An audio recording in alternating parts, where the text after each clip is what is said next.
Afternoon, I'd like to call the Putnam County Board of County Commissioners regular workshop to order for Tuesday, May 10th, 2022. I want to welcome everybody here this afternoon.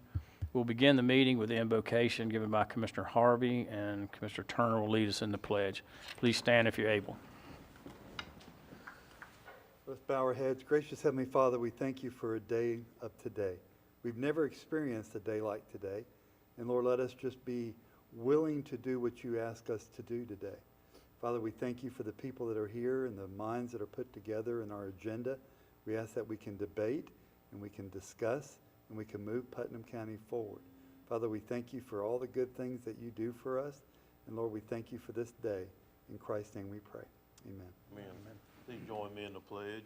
I pledge allegiance to the flag of the United States of America and to the republic for which it stands, one nation under God, indivisible, with liberty and justice for all.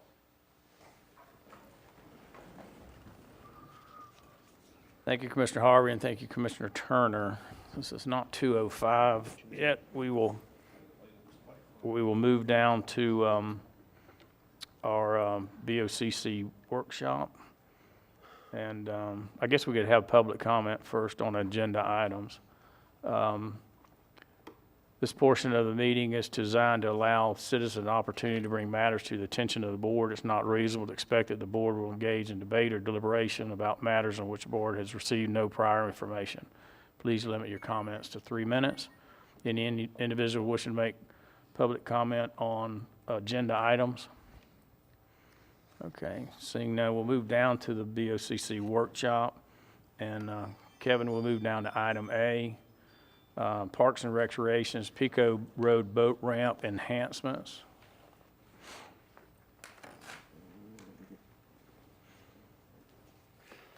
Yes, sir. You should have as a part of your packet the Pico Road information, the April 13th Fishing Fund Committee meeting. We had one of the items we discussed was possibly going for an engineer or a consultant to go out and see about the possibility of expanding the parking, leveling off, grading the Pico Road boat ramp. And so that's what this item is for. Okay, start with questions, and Commissioner Turner. Yes, thank you, Mr. Chairman. Kevin, I asked you, but I'm just not quite sure what they're trying to accomplish by hiring an engineer or an architect or a designer to come in here and do this. All the land to the north of there is wetland. There's a little bit of land to the south of Pico Road, but we don't own, but it's just that one little corner right there. And as far as raising up the boat ramp, I don't know. I guess I have issues trying to pour that kind of money in that.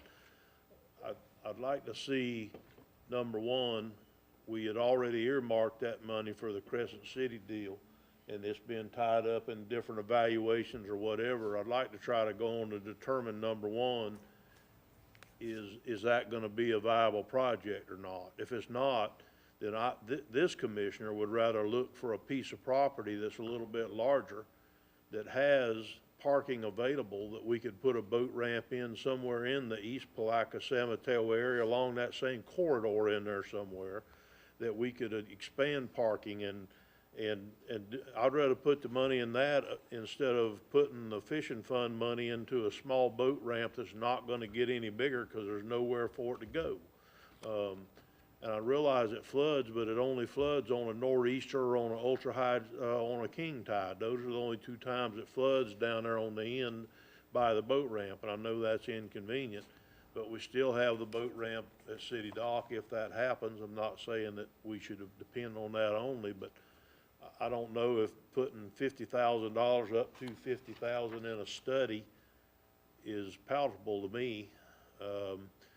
I would rather take that fishing fund money that we've been admittedly holding back on. We took the maintenance out of it, that we were using it for maintenance, and we started paying for maintenance out of the other funds to where it would be whole until it gathered up enough money to where we could do something substantial with it. So that's still the plan, and I know it takes a little bit of patience, but just dumping it in somewhere because the money's there that's not going to benefit much, I have a problem with. And so I thought I'd just come out with that to start with. Thank you. Okay, Commissioner Harvey, you want to go? Or No, I'm not? good. Thank Okay. you. Commissioner Rawls? How do you see this happening? You just turn the engineer loose and say, give us an overall vision of what we could do? Well, it's kind of what the fishing fund wanted to go with, some sort of a consultant to see, maybe we could rearrange the parking lot that we currently have and make it available for more parking. Maybe we could broaden it out. That's what their designer would be able to do. The dollar figure that I put in there is admittedly high. From the two different parties that I talked to, I doubt that it would go up to $50,000. But instead of having to come back to the board again and again to get that number raised, I felt it would be safer just to go ahead and go with that amount. And then I'm positive it's going to be much lower. But that's the goal, is to meet with the consultant out on site and kind of show them, this is what we're looking at, this is what we would like to accomplish, even if we have to use some of that property over there. What do you see us being able to do to be the most advantageous for what we currently have? Do we have topographical elevations for that, those properties? The only thing that I'm using with them so far is GIS. The consultants that I've talked to said they can get that information. When you say admittedly over, what is your gut? What do you think it would really cost? One of them said, depending on if it's going to be an engineer consultant, between 13 and 17, and another one said between 20 and 25. And correct me if I'm wrong, I know we have property to the north of the boat ramp, right? We had a small piece there. I believe it shows on the agenda Yeah. packet. I believe it shows we have a sliver That of property. little- We also right. have the other property on the southwest, and that's all we have left What there. would we be looking at to have them help us design? Is I guess what I'm trying to wrap my head around. That is the question, is what would the consultant be able to see, if that's what they do as far as engineering firms, would they be able to look at this and approach it from a different angle than what we currently have out there now? Or you could just ask the next 5 people to walk by the front of the building what their opinion is, and you get the same thing. Yeah. I mean, we looked at this a while back, and I thought it was decided that the property really wasn't suitable, and Commissioner Turner's right, unless you're gonna raise the elevation, I don't, That would be part of the consultant ask. I personally would like to see us do something to get some of these questions answered. I just don't know what direction to go to be honest with you. I don't know if it's are you discussing with a civil engineering firm? Yes, sir. Okay. And what would you end up with if you could cover every square inch of the property you own? What do you think you get parking wise? I'm not even sure, sir, because I don't know what, part of the request through the consultant would be, what would it take to elevate, to bring this up? And if we do elevate, the parking lot itself, is that going to affect the actual ramp? And then if that's going to affect the ramp, are we going to have to dredge and build it? So that's, all of those questions are kind of, intertwined with each other as a step-by-step process of, if we're going to do this, then are we going to have to do this? And that's what they're going to be able to answer.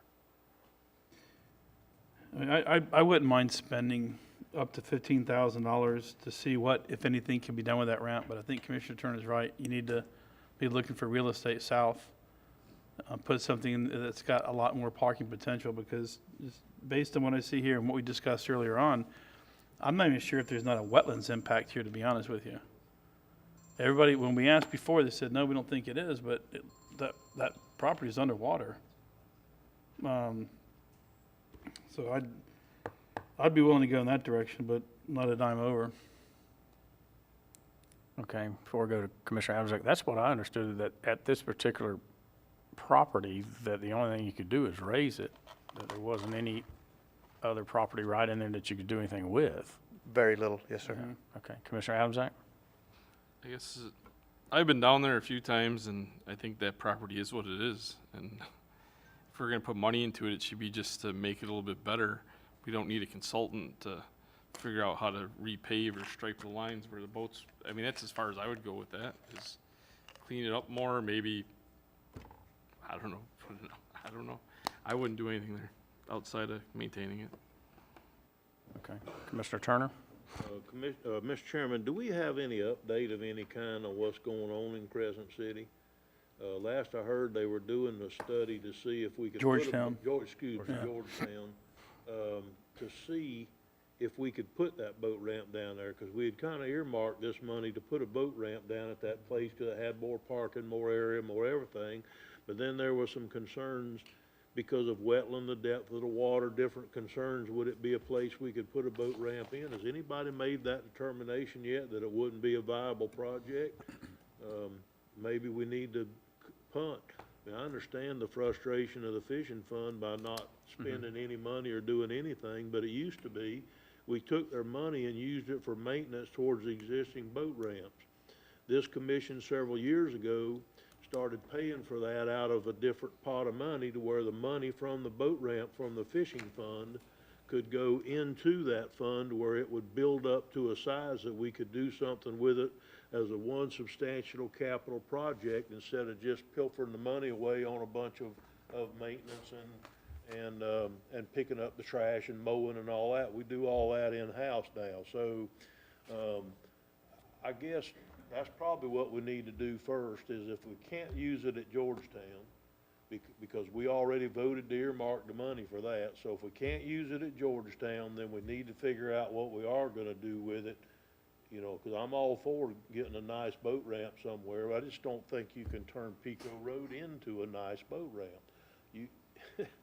It'd cost a half Unless we $1 million buy a lot of to property. raise that thing up high enough, that whole parking area and everything, and then redo the boat ramp and it'd take the whole fishing fund money, and still you'd have enough room to park 4 cars or 6 vehicles, 6 boats or trailers there. I just would rather put that money, we add a little to it and buy another one down the road somewhere.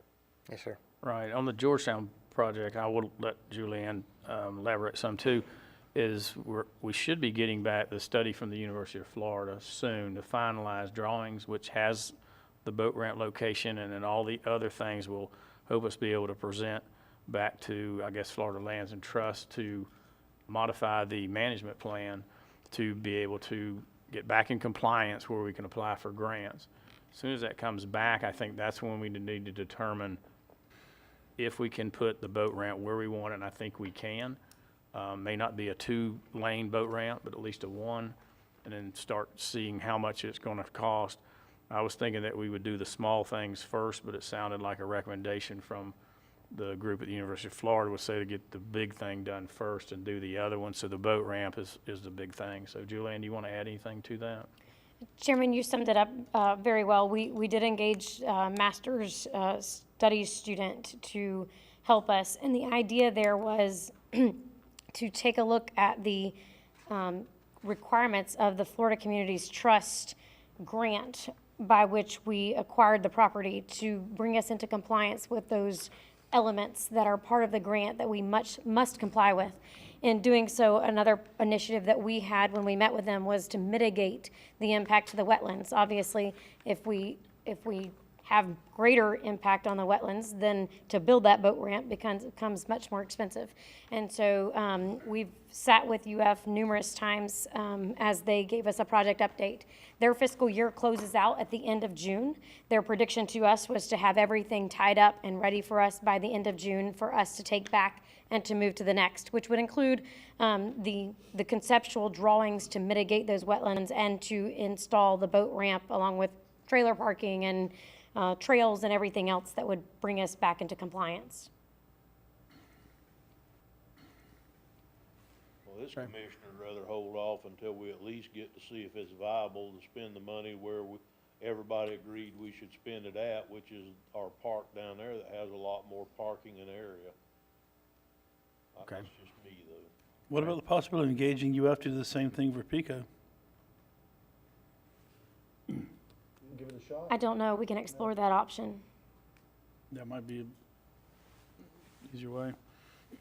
Okay. Do we need action on this? Do we need a motion, or just say we just, Use it by consensus, tell them we're gonna hold off. Hold off until and- such time as we hear something on Georgetown.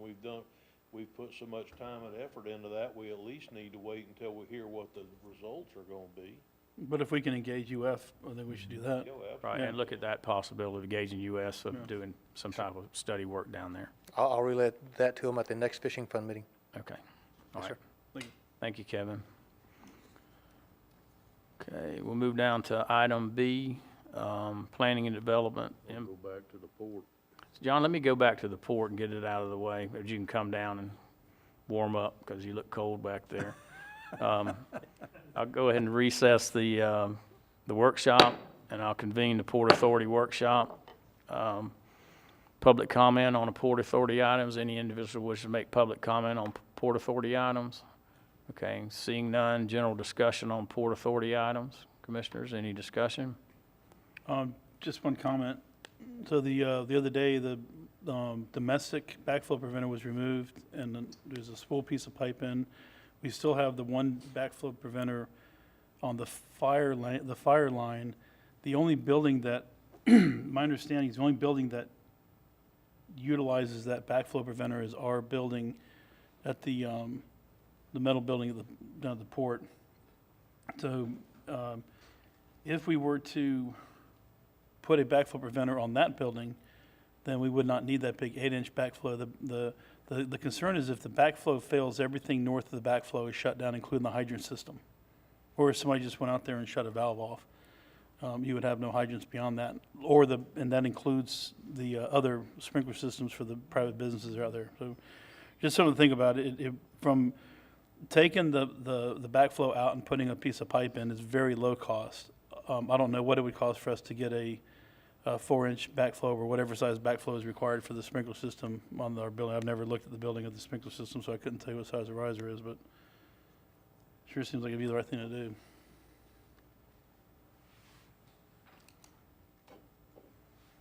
Okay, I would have, how do we, you take that in consideration of that? Is that the city system? City? Or is that our county system? It's county, so the city has an 8-inch meter, and then everything beyond that is ours. And what happened is, they came out, and they teed off, and they put an 8-inch fire line with hydrants on it, and an 8-inch backflow on that fire line, and then they put an 8-inch domestic line, and everybody has domestic backflows as required for their businesses. It's just that backflow is going to be a problem for us in the future. But it's just low cost to yank out and put a piece of pipe in, but we would have to address our sprinkler system. You're saying, if I may, Mr. Chairman, is you're saying take out the backflow that's back by the T where it switches or back by the meter, Yep. but still require everybody else to have backflows down the line. Everybody has them except us. Except that. That's my understanding. And in all honesty, it's required. If we leave it there, then we don't have to spend to put it on our metal building while we're deciding if we're even gonna have a metal building or not. Right. Yeah. Thank you, Mr. Chairman. Commissioner Adams, Act? That last comment was a great segue into my thoughts. I still think we need to, if we're not gonna get a port manager prior to doing the dredging and doing whatever it is we're doing, then I think as the Port Authority, us group of 5 people, and Administrator Suggs, we need to start planning and having some ideas of what we want that port manager to do with the port once we get it going, or whether we want those white elephant buildings sitting there. Again, I think we have some major issues even buying the property across the street. How are we gonna move goods from when they come off of a barge to across the street? What's our plan if we plan to wire that rail to there? How does that affect the Georgia Pacific pipe that comes underneath the ground right there in the same location, kinda? There really isn't a whole lot of land out there to land stuff off of barges, so we gotta move it somewhere, or we have to have it flowing right out. We're buying a piece of property for $1 million. I don't see the county as being land speculators, so we need to develop a plan for that. And I guess I just want to know where we are with those conversations. Everything I thought was going to be on this week, maybe it's going to be next month, but was to get an inventory of the lands that the Port Authority has. And unfortunately, it didn't make this cut. But again, I'd like to see an inventory of that. We need to figure out if we want to keep a park is part of the Port Authority, if the end use of that park is a park long term. There's just a lot of discussions that, we have a lot of Port Authority things on our agendas, and there's nothing on it. It seems like we're wasting some potential conversation points that we could be having as real agenda items. Okay. All right, Julie, I know we had talked about having that meeting, we were talking about listing the properties that we had and those type things. I know there was some holdup, I just can't remember exactly what it was. Yes, sir. There's some financial ramifications to our financial position and statement for both of those funds if we start moving. Those are assets, obviously. And the clerk's office, specifically Ms. Frank, is working on putting that information together, but she just hasn't had an opportunity to with the closeout of the financial statements and everything. So we talked about that again last week, although Ms. Frank's going to be out of the office for a few days. As soon as she's able to put her information together on the financial impacts of your decision, that's what we were waiting to bring that back to you for. Okay. What are we talking about? We haven't made any decisions. Inventory of Right, but I believe you would want to understand the impact in order to make those decisions. I guess I don't have any decisions in mind yet to know that, but sure. I think that's the proper thing to do, because I don't want to hear from any of us, maybe from me, would have been surprised, well, we wanted to do this, why didn't you have this information for us, and now we're kicking the can down the road again. So I just think that doing a little research before this, because we haven't had it, we agree that we need to get together on this, but I think having that information will be beneficial. I agree. Okay. And then my second part of that is the concern of what type of products we're anticipating bringing into the port, where we're gonna house them, where we're gonna move them to, how we're gonna do that, because we're not gonna put them on mules and carry them across the street. You got to find the main, if I may, Mr. Okay. Chairman, the main thing we've got to find out, are they gonna deepen the port? Because we don't, and we would still not know what products are coming in, because it's whatever somebody decides. And a port, hiring somebody to sit around and wonder the same thing would be difficult. I'm not against what you're saying, Commissioner, I'm not. I just think we're still a tad early to go get a port manager when the whole thing's completely in flux at this point, and it is, it's in flux. So we're potentially buying $1 million piece of property that we're not gonna do anything with because we end up not utilizing We're the port. I buying mean, it for that- economic development, which is what the Port Authority's main intent is supposed to be for. all right. And I do believe we could utilize the port today at its current depth, so there's no reason we couldn't be figuring out some usages today and then expand on them when it gets deeper. 7 foot is a navigable water. The gentleman that came and presented to us in the first meeting, when the stakeholders were there, acknowledged that as fact. The only thing that couldn't navigate it would be the size of the things that they needed to do, railroad bridges for Veritas, specific to that weight, which would offset and push down a barge deep enough that we needed to dredge. He made that comment here in a public meeting it was about 9 months ago. So I do think it'd be advantageous to have a port manager and start utilizing the port today with what we can do, and then expand on it if we ever do get the dredging. Because then what happens if we don't get the dredging? Then we just don't do anything? That doesn't make any sense either. Okay. Thank you, Commissioner Adams. Zach. Okay. If I can say one more thing, somebody called me the other day and asked me, they'd heard that we were looking to buy that property. They were interested in buying it. And then I was taken back for a second because I realized that if we buy it and it sits vacant for however many years, it precludes a large business from coming into town. If an offer was made to us to purchase the property, would we be in a position to sell it, would be my question to the board right now. I would think that we would consider it. I think anything's considerable, it's just that if the port's gonna grow like some people want it to grow, at the proper time, we've got to have a piece of property that we can, like Commissioner Adams Act just said, we can bring the stuff in and carry it across and stage it somewhere else and use it for a staging area. If we can get that port to be real, then it will bring in income to the port and we have the staging. I think that if it turns out the environmental and everything else is really good on that piece of property, I think it's gonna be just a very good investment for the county, not to buy and resell, but to buy and own to use for a staging area for the port. And, that's just my opinion, but we'll see. I was also told that the property right across from ours has been sold and they're tearing down the old crane company. I think it was like Florida Crane. I guess that's being demoed, somebody's been building on that. personally, I was kind of hoping that that would become available to us, but apparently somebody's already scarfed it up. So, I think in a lot of ways, Paul's right. If we don't lay down some sort of vision for what we're doing, we could be buying a pig in a poke, because coming on that 10-acre piece of property, you got to make a hard right turn to get around the curve, and then you've got the property we're looking at buying on the left. The property across the street is for sale. That's the old Price Brothers Pipe Foundry. I saw a for sale sign up on that. Not for $1 million.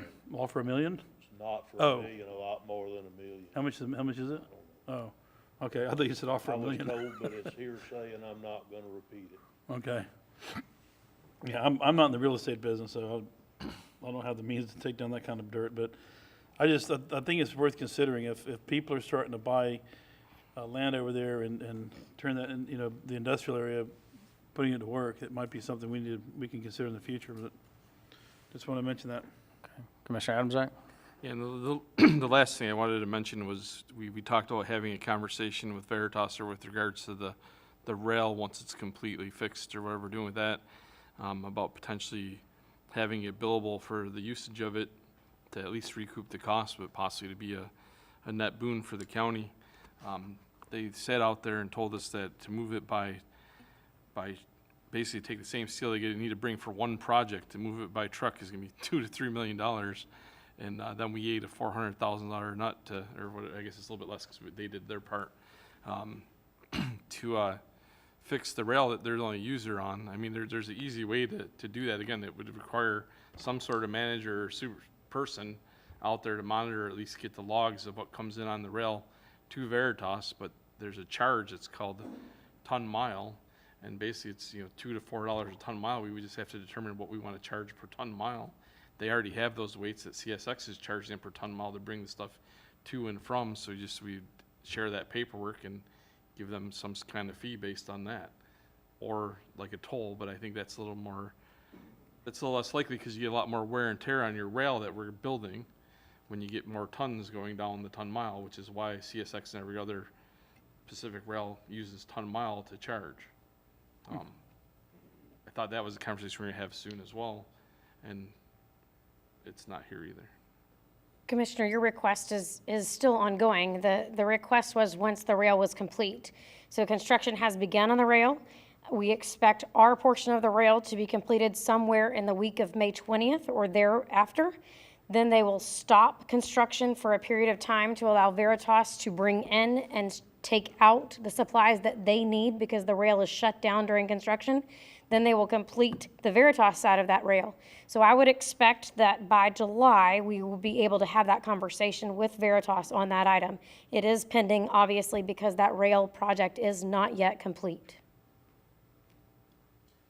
And I don't necessarily agree that Veritas needs to be a player in that conversation. That's our rail.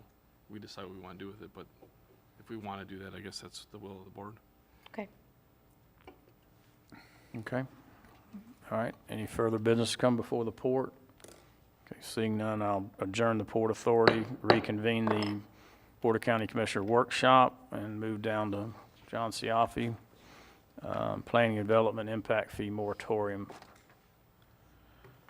Good afternoon, Commissioners. What I bring before you today is the impact fee moratorium. We need to extend that to the sunset date of March 2018 is when it expired. And we're also looking for direction on what you guys would like to move forward, whether to keep the moratorium in place or follow through with an impact fee study and implement impact fees. I look for your direction. Okay. All right, so we really got two different items that we have. Yes, sir. So we need to talk about, let's just kind of separate them, and with the impact fee moratorium, and maybe move that forward and discuss about a possible. Mr. Chairman, I don't mind talking about them together at Okay. this point. All right, that's fine. Commissioner Turner? I don't think we need a study. I don't think we need anything. I think we just need to back up to when we missed it before and extend the moratorium for a year from this date forward. I don't think it's the right time for a moratorium. I think with raising interest rates and the things that's going on in the economy today, this is gonna start regulating itself. I believe that. And I just don't think we want to kill growth in Putnam County at the one time that we just barely started getting a little bit. I think we're all of a sudden just turn over and gonna kill it. I don't believe that's the thing, so this commissioner, speaking on my behalf, is, wants to, extend the moratorium from the date when it sunsetted to a year from today's date. That would Okay. be my motion, Mr. Chairman, if you're ready to take one. Let's have some more discussion. Commissioner Harvey? Thank you, Mr. Chairman. I concur with Commissioner Turner. I don't think it's quite the time to put impact fees back in Putnam County. And I do think I agree, I know I agree with the fact that we're finally being found. We're finally seeing development coming. And putting impact fees right now would only, to my estimation, would hinder our county and not help our county. So I'm not in agreement with impact fees. And I concur that we could go out another year and look at it at that point and see where we're at. Thank you. Commissioner Rawls? I make three. I agree. We've discussed this before. I think we do need to address this in land development code with new developments coming into Putnam County, but I think right now we would really be shooting ourselves in the foot. The reason we've been discovered is because we don't have impact fees from the developers that I'm working with. That is one of the main reasons they're looking at Putnam County. So I think having us have them put in the improvements, the roads, the drainage, water, sewer, and all that, put that on the back of the developers. We don't need impact fees right now. Thank you. Commissioner Adamsack? As we all know, I don't agree. I think we should have impact fees. I think our surrounding counties, almost all of them have impact fees. It has not stunted growth at all. If anything, we were the most stunted out of the people, and we didn't have impact fees. I think the people that are coming here no matter what, because they've been outpriced out of their counties. And the development that we have here, we not only maybe want an impact fee so we don't get the wrong type of development, along with the fact that I don't think it's going to hinder development at all. But, you know, I was stood alone on it when I brought it up a few weeks ago, and I'll stand alone again today. How will you take my motion? Commissioner Rawls, one more comment. Okay. The one thing that we also need to consider is the people that it hurts. And we've got, with the rising costs of everything, construction, and like Commissioner Turner indicated with the 8.5% inflation, the workforce that we need to develop in Putnam County to sustain us moving forward needs to be able to buy housing that they can afford. And it doesn't do any good to put impact fees on top of that pain. So if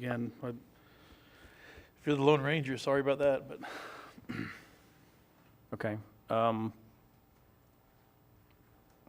I agree. I don't think this is the time, a one-year moratorium, I don't have a problem with. But I do think that we probably ought to have a discussion at some point of a study, what that study would cost, what the study, how long it would take, and those type things, because there will probably at some point, none of us may be here as commissioners, of when that's going to be needed, probably. So, but those are my comments on that. I'll take a motion. Commissioner Turner? I move that we start at the sunset date and we extend the moratorium for a year past today's date. Second. Have we got a proper motion to move back to the particular date and then extend it to a year past Today. March 10th? So it'd be 2023. May 10th. Yeah, May 10th, I'm sorry. Okay, we've got a proper motion, a proper second. Commissioner Adamsack, you have a comment? Yep.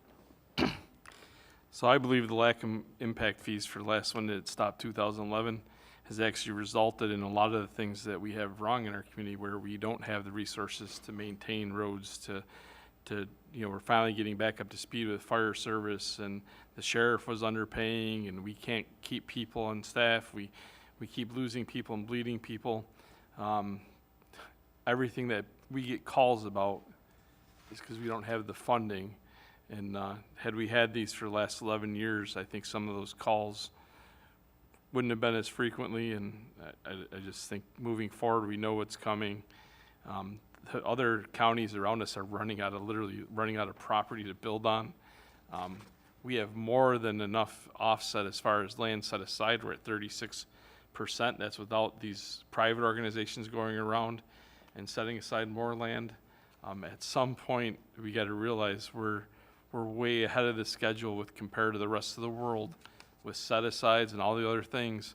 And we're going to start running out of land because we keep setting it aside and allowing people to set it aside. And at some point, we'll be in the same situation. We'll be greener because we did it smarter. We set aside 30-some% from the start, but that still leaves you with less to begin with than other counties have, and doesn't allow you to substantiate anything from it. And I think that's ridiculous that the rest of the taxpayers are basically footing the bill for people developing land. So. Okay, Commissioner Rawls, and we'll call for the vote. We're addressing that with a study for alternative resources or revenue sources, so I don't know why that wouldn't be able to fill that bill and take the burden off of the ad valorem assessment and the general fund side of the house.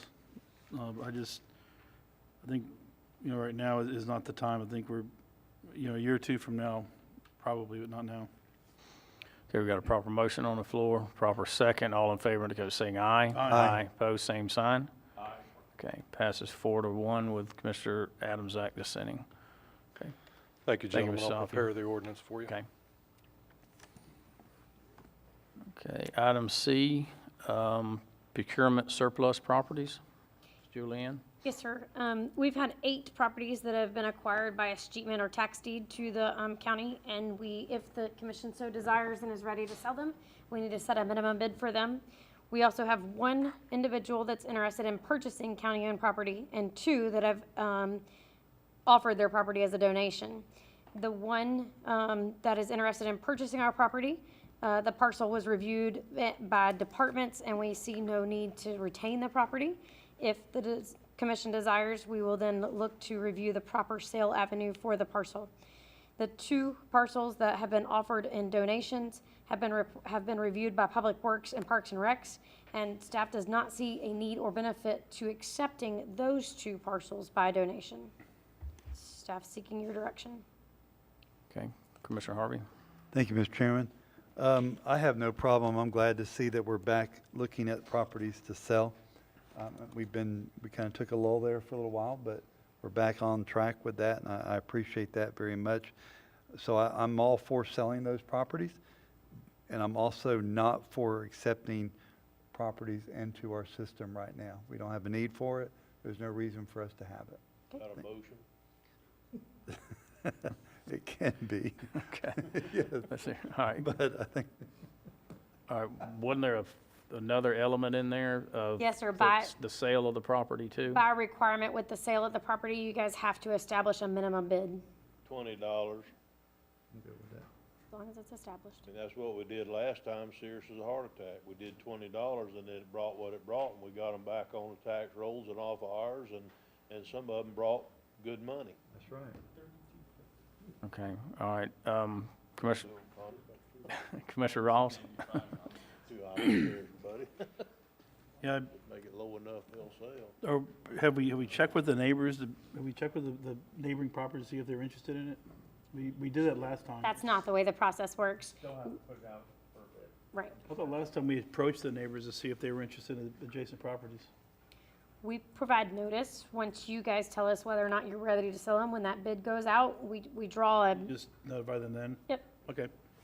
Mr. Chairman, Okay, I'd like to make a motion that we put the 8 properties back out for sale. We set a minimum bid of $20, and we decline the 2 individual interested donating their property. and the one individual who would like to buy an off parcel, is that in your motion? Yes, that's fine. Put it out for bid. Let him, We don't need it. okay. But under discussion, okay, I don't have a second yet. I did. Okay, we got a proper motion. You need to borrow my hearing aid, Mr. Chairman. Don't hit me with your hammer. Grumpy old men. All right, if I understand, the motion is to sell the 8 properties, decline the donation of the properties, and then sell the property that's somebody's interested in buying. Yeah, that last property will go, we will review it for the proper sale avenue. If it fits one of those caveats where it's not usable by anyone else other than the particular person requesting the property, then it would not be included in the bid. But the 8 is sheeted wood, and then we will follow the proper protocol for the sale of that one. Okay? We won't All right. sell it direct unless it falls into a certain category that'll, by statute, that allows us. That's correct, sir. Okay, all right. Under discussion, Commissioner Turner? All I had, sir, That's it? already discussed. Okay, all right, we got a proper motion, we've got a proper second. All in favor, indicate by saying aye. Aye. Aye, opposed, same sign. Okay. Public Works, item D, Public Works, MSBU Performance Bond Contract Amounts. Mr. Chairman, if we can, I think we can make pretty short order of this, because we've already done it all except for one that didn't fit within the less than 200. Could we, and I don't really, as long as that particular contractor, if y'all talked to the contractor that had the 200 plus yet to find out if it was good. Part of this was it was good. It was a really big issue with the contractors we hired, because they can't get 12 performance bonds because it was at on an as-call basis, and so they couldn't get a performance bond every month. It was really messing them up with their bond company. I understand that. So that was the main reason that this commissioner moved forward, was because of that. So we had one that was over 200. Can't we just ask that one commissioner to get it under statute? Can't we just ask that one contractor to just give us a price for 10 months instead of 12 months on that particular one? And that's the price we'll use. We may not, because it's on an as-call, correct? Aren't all of these on an as-call? On demand, yeah. On demand? The majority of them are actually maintained monthly with routine grading. There are some smaller ones that are as needed, yes, sir. Well, the one that's 200 and something $1,000, is it one of the, I don't think it's an issue with most of the guys that I know. It wouldn't be an issue to just go out and get a bond for 234 or whatever it is. That won't be an issue. The issue is we were having to make them get bonds on a monthly basis on a will call amount. So. The current one that we're going to be requiring, or the Florida statute requires a bond on, is exactly what you're stating. It's one that's over the 200 threshold. 234 a year flat out. 208. 208 a Yes, year sir. flat out. Yes, sir. So it's gonna be, we're gonna pay them 208, it's not on a as-needed basis. No, that one's one of our larger ones, and they've been maintaining on a routine Good, I basis. think that we need to stick with the decision we made previously, and on that one, because it's over statute, we just need to make them, give us a bond. I'm good. Yeah, I think that's easy, Yes, sir. yeah, thank you. Thank you. Can I ask a question? Yeah, Commissioner Rawls? Hypothetically, if the bond amount exceeded $8,000 and they reduced it to $199,000, what would happen then? From a procurement standpoint, I don't know if we'd be in violation of that. You I'd have you to defer can't to do Commissioner. that. The bond is based on the bid submitted, and the bid award is based on the services, the scope that we requested. This particular MSBU comes to 203, and that is the payment and performance bond that will be requested so that we are in compliance with Florida statutes. But the 203 includes the cost of the bond. Well, that may or may not be true. We don't break that out. When he submits me his bid, it doesn't have a line item for bond, essentially. I would, So I mean, maybe they are just gonna eat that cost, but I highly doubt it. that's not for me. I don't run their business. I just Doubt it take the too, bids. and, you know, on top of that, I also believe that we need to go back to these other contractors that we're not gonna make them furnish a bond, but a bond was part of the current deal, and make them discount their price for the cost of their bond. Because I don't know what their bond costs, but a lot of people's is as high as 2% and 3%. Now, especially on stuff under $1 million. Yeah. So I think we need to at least talk to them about, if we're not gonna make, if it was in the bid originally to make them furnish a bond, and then they don't have to buy a bond, they need to discount their contract by the amount of that bond, because they pay for a performance bond, it's not free. So it was included in their contract. So on this particular one, I don't know, I doubt that it's 4%. I don't know if anybody pays 4%. So You know, if it's 208, it'd have to be 4% for it to get under the 200 grand. So that one, I think there's just no way around probably making them give you a bond on the 208. Well, if we give the other contractors the opportunity to reduce their price by that, then this. Can't hear you, Mike. If we give the other contractors the opportunity to reduce their price by that, then wouldn't this contractor be entitled to the same opportunity? So that 208 could potentially come down below 200 By statute, then. if he's over 200 grand, we got to charge bond on him. We don't have that option. Well, what I'm saying is that I think we should, maybe not this time, maybe in the future, ask them to delineate the cost of the bond. If it pushes the price below the 200,000 threshold, then the bond will not be in play. They save the money, we save the money. Something else too, the federal government allows the use of irrevocable letters of credit.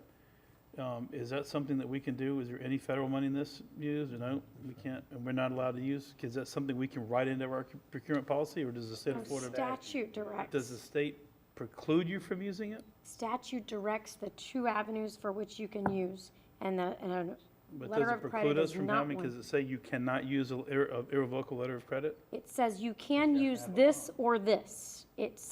There is no, you may use or, But what is the definition of a bond? ooh, wow. I mean, I think at that point, we're looking at something of value, Letter of credit Yeah, is it's not not a it's bond. not. not a letter of credit, an irrevocable yeah, letter but of wouldn't credit. that one It's be a worth, bond? that's worth not a cash. bond. No, it is. And when you put it up, it's cash. It's not a Not the bond. same There are thing. certain avenues in the statute, the one that comes to mind is the medical profession lobbied for, and they were able to successfully get a waiver of malpractice insurance in favor of an irrevocable letter of credit. However, I am not aware of a similar provision applying to Right. this type of work. Maybe we should flip the flagpole, or can somebody come in and post a cash bond?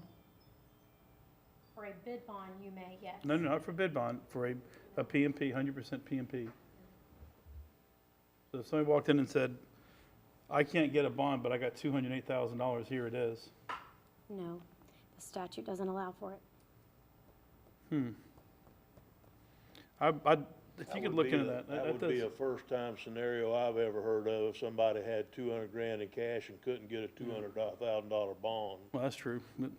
So, You're right, Just asking yeah. for situations that don't exist now. Well, I performed a job, we put up a 25%, we put up 775,000 in ILC, and that covered the requirement for the bond. It was 100% PMP or 25% ILC. That would save the taxpayer, is all I'm saying. But Commissioner Adamczyk? Now, for the next cycle, would it make sense possibly to split that one in half? I mean, it's the only one that's at 200, or is that even possible? Split the boundaries? I just- No, yeah. Yeah, I the just physical don't size. A company that can do a $208,000 site work contract, I'd be willing to bet my phone here that they can come up with a $208,000 bond. In our world, that's not a big bond. No, express bonds are up to Very 250. small performance and Yeah. payment bonds. So I don't think this is gonna be an issue at all for them to It's come not up gonna with be an that. issue. Did we discuss splitting those, and I'm sorry, I didn't hear. didn't we discuss, splitting the contract or something, and that wasn't gonna work either? To try to Yes. get them under the threshold? Well, essentially, you'd be creating a new MSBU as well, and you don't want to do that. She doesn't want to You do have that. to hold public hearings, advertisement. Oh, no, You have you to don't go want- through the whole process don't do to that. change boundaries. Even if you could do that, which it sounds like you can't, you don't want two contractors doing the same work side by side without clear delineation of what they're gonna be doing. You're just asking for it, so, yeah, let's move on. Okay, Paul, you done? Okay, Commissioner Harvey? Thank you, Mr. Chairman. And also take in mind that we are trying to pave dirt roads inside of an MSBU that will lower the cost of the MSBU contractor's work that he has to do, because no longer does he have to go grade that road 12 times a year or 10 times a year on demand.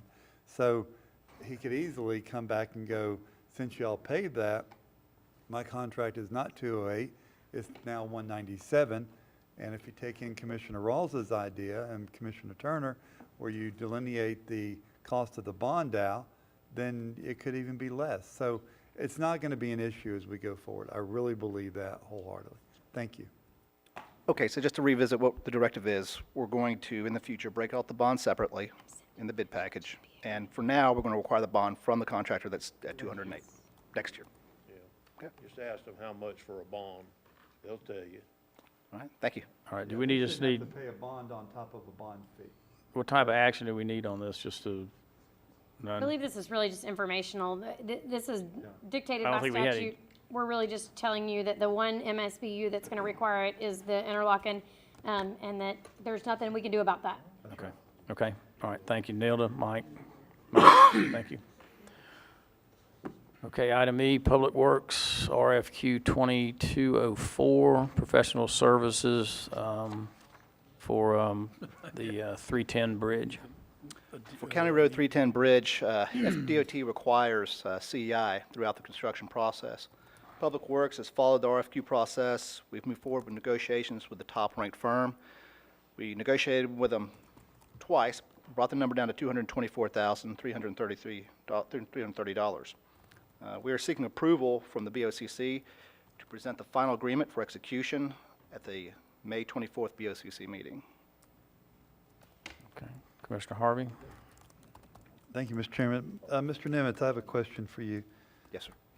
I see all the liquidated damages and all that stuff, but when we moved that money from Holloway to Barden and to 310, and hopefully getting the appropriation to finish up 310 Bridge, the idea was to shut that bridge down to get it going faster and get it done. Do you think that we'll still hit the thresholds if we shut that bridge down? The County Road 310 Bridge? Correct. With respect to thresholds, what are you referring to? Do you think that we'll have those liquidated damages, we'll have all that, or do you, because remember the contractor at Barden Bridge asked us on site one day, if I shut this bridge down, I can get the job done faster. But we couldn't shut Barden Bridge down. That's not an option out there. But 310, do you see that happening there where they go, yeah, we can get it done a lot faster? The intent has always been to close that bridge. I know that, okay. So I don't think there's any accelerated Okay, duration. that's my by doing question. that. Yes, sir. Thank you, Mr. Chairman. Okay, Commissioner Turner? Okay, so we're asking to use CHW. Do they have any ties to who we're using for either the engineering or there was a point in time in this that, and it may have changed now, but on the 310 bridge, the first proposal was to use the same people that they were in cahoots with on another. They were doing another project on another, they were together on another project, and they were CEI services out at Barden Bridge, and now they were asking them to be part of their team out here on this one, which was CHW, and we complained, and so then all of a sudden they're not there anymore, so all of a sudden CHW is now our CEI for this new project. Now, I know that in a lot of times that we've had instances where things smelled bad, but we couldn't just quite figure out what was going on. And so they figured out that we weren't not all that happy about all that intermingling that was going on. But you can't be a CEI for somebody you're working for on another project. That's not in this county's best interest, because you're not going to go to your employer on a different project and say, oh, by the way, you've messed up, you need to fix this. You're not going to do that, which is what a CEI does, is they go and say, you're not under contract documents, you're not doing what you're supposed to be doing. But if you're working for them over here, you're not going to go do that, because they're going to come over here and they're going to get you back. So CHW was working for them in one spot, and originally they were not. They were as part of the contact team for the surveying in this spot over here. We called it, complained. Am I on the right projects, Julianne, or am I missing something here? It was Barden Bridge. We separated this issue, and then the board awarded the rank order, and this is simply the negotiation with that top-ranked firm. Okay, so we That straightened, but it is the same company, and it's the same thing I'm talking about. So My question here is, in full confidence, I want you to tell me that CHW can go and they can look out for our best interest as CEI on this project with the relationships that they have with the current team that's putting that together. Are you referring to the design team that they have a relationship with, which is CSI, correct? That's, CSI is the engineering company. Engineering CHI company. is the CSI company. I understand, but the thing about it is that CHW needs to be able to talk to them in a role that's not employee-employer Yes, relationship. yes. And it's my understanding that CHW was providing surveying services for CSI on another project, or was Still proposed doing to. that? Or they were proposed to, my I understanding. thought they changed that. They may have. Whenever we said something to them, I thought they changed that because we They listed on complained. it. How can you be a watchdog over somebody that writes you a check? I mean, seriously, this is understand. real world. I understand the situation you're referring to. It has been addressed, and I can say in full confidence that they are looking out for our best interests.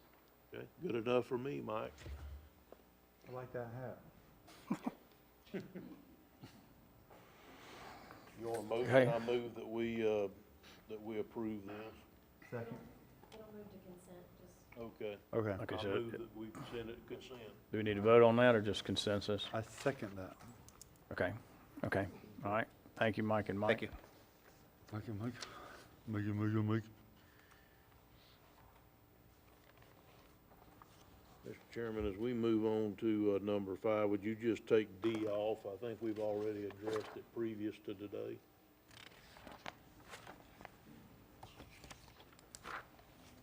Okay, I just want to ask a question about it. Do we need to set policy or just, I know that on one of the codes, we decided to, you just cut it, the administrative monthly in half. Everything they did today, they just did it in half. Half, so- and that's what we're going to do? Well, may I say? Well, I think it's going to be up, like we talked about before, to the commissioner that makes the motion. And we don't have to follow a standard. We can do what we want to do. So I kind of like what we did today. So, I do too. I thought it would handle. That's the reason I said I don't need to talk about it anymore Okay. unless they do. Okay, we'll just take it off. That okay with the rest of the commission? yeah. Okay, we'll move down to, Travis, you still good on time?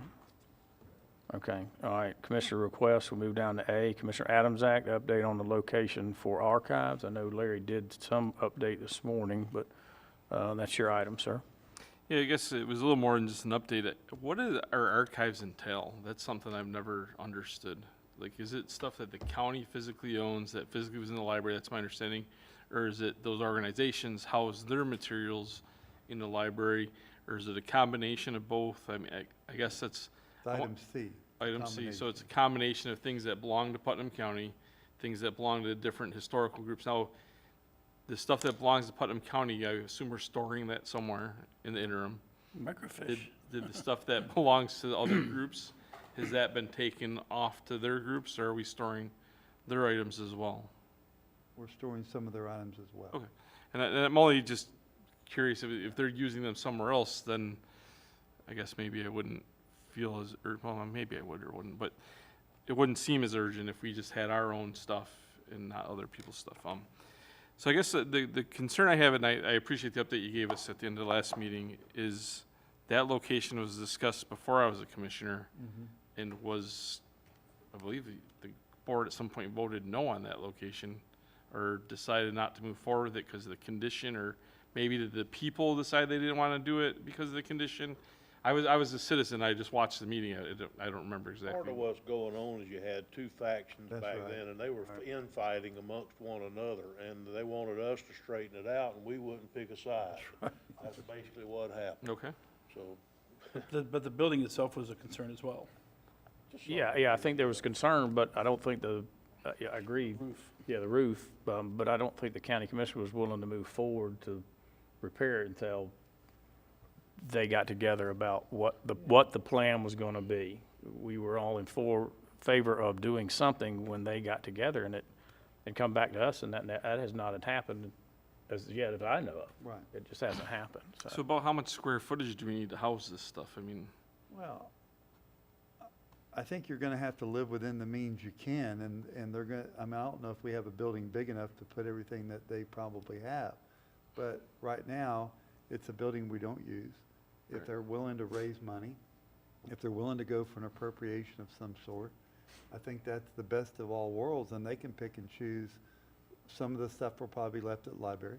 Some stuff might be left in one storage shed versus another, and some will be brought into that building to be used. But I'd rather them make that determination of what people are looking for than us try to make that determination. The only reason why I asked that is because we do have space down here if we're gonna redo this roof. That may be valid space too within the confines of this complex. You know, you're right, and I don't disagree with you on that. I do think that there's probably a bigger picture for the whole. I would hate to put them here and then move them another date and move them another date. That building over there, if that works out for them, they can fix it, they'll never move again. That'll be something that they'll have permanently at that point. If they can come up with the money to fix it. Yeah, well, Okay. That's good enough, thank you. Okay. Commissioner Rawls, you have another I comment? think on that? we've covered it. Okay. And I do appreciate that update, because some of that information I just didn't have. No, so I that get was it. part of where I was with it that. was very confusing. Okay, we're okay on the archives update. Okay. Item B, Commissioner Adams Act Monument Protection discussion. So, yeah, so back in July of last year, we talked about a Veterans Monument Protection Ordinance, and I went through that, and I just want to see if there's a way we can regenerate that or reword it. Maybe that's more amicable to the commission as a whole, because I believe it failed 3-2. I still have a lot of citizens, and maybe it's just because of the amount that I put myself out there with my thoughts and whatever, that I get a lot of this feedback, that I really want to have some sort of veterans, and I really felt like that was too specific to veterans, that prior one. I really wanted it expanded to basically anything that's historical in nature, whether it's there's a marker for a post office out there in Keoka Road, there's the Bartram Trail stuff, there's all these other areas of things that we have. There's the new road marker that we put up in South Putnam, Bill, I can't remember what was the name of the, A. Philip Randolph. for A. Philip Randolph. I mean, I think we need to protect everything regardless of our views. I don't think A. Philip Randolph isn't someone who would have necessarily aligned with my views. I mean, I know that from researching and reading about him, but he was a very important figure to the nation and the international things that we still need to represent him. And so that it needs to not be part of it, I guess, is the part. So I'm afraid that maybe, because we called it veterans, that it targeted people towards one specific thing that we have in this county, when I think we really need to look at everything that we have in this county. And I just want to see if the board is amicable to maybe rewriting that in a way that makes it more wider coverage of all those other things and be represented, I guess is what I'm asking. And I would be willing to work on that and take that task on if you're amicable, but if I'm wasting my time, I also don't want to do that either, if that makes sense. Are you asking us for our opinion? Sure, that's, My opinion is I don't think it needs to move forward. It failed last year, and we're just wasting time moving it forward. So, but that's just me out of 5. I understand that you're. yeah, but that was written in a real specific, tight way once I reviewed it. It was very specific to veterans, and I that's what I wanted. Don't get me wrong, as a veteran, that was my goal when we talked about it at that time. But I was just seeing if the will of the board was, if we expanded that to cover more entities and more things, if that may change. Just don't see where it's been an issue. Do you know of wholesale destruction and any of this kind of stuff at this point? There's been some graffiti and stuff on some stuff in Palaca, but Which it wouldn't cover because it Right, was right. a city. well, unless it was on one of our buildings. Okay. So there has been some situations. Okay, Commissioner Rawls, you done, Commissioner? Okay, Commissioner Rawls. I would definitely be in favor of that. I was in favor of it last year, and I think we should have one. The governor has one that's covers state-owned, but not our own. And I think that it's something we should have in place. Commissioner Harvey?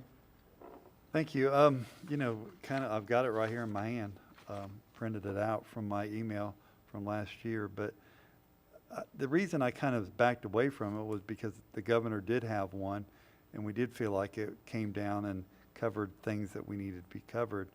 I don't have a problem either way, frankly, I'll tell you that. But I don't know if it's necessary still to protect something that's not happening right now. So, thank you. Well, it's a deterrent, I think, right, is part of it. There's a little bit of teeth there to deter something from happening for the first time. Nobody ever shoplifts 'cause it's against the law. Yeah, so this stuff is happening throughout our nation and has been for several years now. So I guess that's where I'm going, and I think the climate of the world is getting more aggressive about things. We're lucky here in Putnam, I think. I think in Putnam, we've been able to insulate ourselves from a lot of that type of action and things like that. And I'm very happy and I'm prayerful that that continues for the rest of my being and the rest of my children's being here in Putnam. But the realist in me says that something's going to happen at some point somewhere, and we can't be just like we're talking about growth and all the other things. We don't control who comes into our society, who comes into our county, who comes into our different cultural clubs, and who gets involved in whatever they want to be involved in. And that's the beauty of America, is we can all be involved in whatever we choose to be and not be involved where we don't. Sometimes where those things cross is where bad things occur at times, I guess is the best way to put it. And I think we're heading into a potential 2-year season of that for this nation. And I'd rather be proactive than go, damn it, we didn't have something in place and stuff started happening, is all. Mr. Rawls? If you take a look at the painting that's memorializes Billy Graham being baptized in Silver Lake, it was Matt Reynolds and I were talking about it when I was at his house a few weeks ago, and that a lot of people don't realize that happened here. But if an atheist was offended by that, they could make an issue of it, and if we had this in place, we could protect that and say, wait a minute, this is part of our history, this is part of our fabric, and there's no reason to take it down. I don't know that the state's or statute would protect that. I think that we could if we had it. There's no reason not to have that, that's for sure. All we're doing is just protecting something that belongs to the people that we serve. And unfortunately, there's people that are offended by things as simple as on the side of the auxiliary court building. They added a mural of another Veteran, yeah. veterans type situation, and there was people posting on Facebook. They were offended. Why is this happening? Like it was the end of the world in their life that someone was painting an additional scene from a part of our history of our veterans and our service members. There was people here in Putnam County that were offended by that, and those are the people at some point that we need to. That I think that's why I want to do this. I was just thinking if we could extend it beyond veterans, if that made it more palatable, that was my goal. I would much rather keep it the way it was and just put it in place. But I think if we extend it, I think that makes it more palatable to everyone. And I think it does the right thing of protecting things that necessarily we don't agree with as well. Because it's not about an individual, it's about a community. Okay. Rich, you have opinion on the governor's, what he has in place? Does it protect, our local monuments versus just a state monument?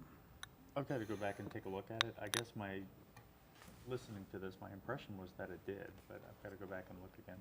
Well, I thought it did too, because remember we had the discussion about it, and I don't think there was any need to do anything more because it was already in place. I think we definitely need to give him the opportunity to go look at it. For us, just wasting time doing something that's already covered. Right. Okay. Can you do that, Rich, and then get back with us? Okay. Is that okay with you, Paul? Yep. Okay. All right. Anything more on that? Okay. We'll move down to item C.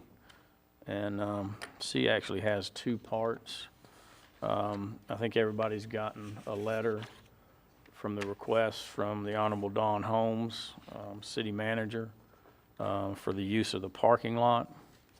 for a parking area, and then a shuttle service to downtown Palaca for the Blue Crab. They want to charge, it looks like $5 fee. And then those proceeds would go to the Blue Crab Festival itself, rather than a charitable organization, so just want to. You want me to hit my light? No, you ain't been hitting it much today at all either, so. Light's I gonna didn't know burn. if you wanted me to start now or not. Yeah, you've been breaking the rules See today. that there ain't none of them lit, that's the reason why. Hide that from me. I don't have any problem at all with city using our parking lot for Blue Crab, but I got a problem with them charging for it. It's not like down at the Presbyterian Church or one of them other ones where they're actually, it's an organization that's making the money off of it, like the Boy Scouts or somebody who's going down and doing it. I wouldn't even have a big problem with them saying, okay, we're gonna charge because we need to pay for the trolley service to get from the people from here to there. But for them to pay for our parking lot to use to park their cars as overflow and then say, but we're gonna make the money off of it, I think that's pushing it a little bit too hard. Thank you. Okay, Commissioner Harvey? Well, I think Commissioner Turner has read my mind. And honestly, when I read that letter today, that was my first thought. And then I thought, you know, if they want to charge for a trolley to ride down there, that's what they ought to do. But I don't think that we should use taxpayer parking lot and let them make money on it. I just don't see the point in that. Thank you. Commissioner Adams? Yeah, I guess I see your points, but I don't really agree in a way. We're not participating in this, and I guess if I would need to know that it was going into a fund specifically to fund next year's Blue Crab. If it's perpetually going to fund itself and it's something that definitely will benefit us, we're going to get bed tax from that festival. When we had it, and they're anticipating being bigger than it was last time. The last time there was people I met from Oklahoma, from New York, from Indiana, from all over the place that came out for that. I was actually amazed. I didn't believe I was going to meet people from all different states and things like that. But I worked a booth, and I met hundreds of people that weekend, and they were from all over the place, all over Florida. All of them people aren't driving here and leaving. So it's not like the lots out there like being filled up during the Blue Crab Festival. I think, I mean, if we wanted to say share in it or something, but we're not participating at all. I really don't want to participate in the Blue Crab, don't get me wrong, as far as that goes. If our participation is letting them use a lot to raise a few $1,000s to go back towards next year's Blue Crab, I'm all right with it. If it's to go towards the city's bottom line, then no. But I think their intent is to use it for the Blue Crab. And do we have clarification? Is that what they're saying their intent is, Julianne or Terry? Terry, you had a conversation. Don, I'm reading this again. It says we are obviously attempting to tap into all potential revenue sources with the idea of recouping as much of the city's initial investment as is possible. And creating a fund for next year's event. With So adding the hope, of a fund for next year. I'm all for it. I don't see why we wouldn't. Okay. It benefits the county taxpayers as much as it does the city taxpayers in this particular instance. Okay, Commissioner Rawls? Yeah, my knee-jerk reaction was, what's our portion of it? And then after I read the letter, I agree. If it's going to go back, and we discussed this earlier on, we're not participating, but if we can, this will benefit everybody. I don't have a problem with them using our parking lot. I don't have a problem with them benefiting the Commissioner parking Turner? lot. I just have a problem with them charging somebody for our asset.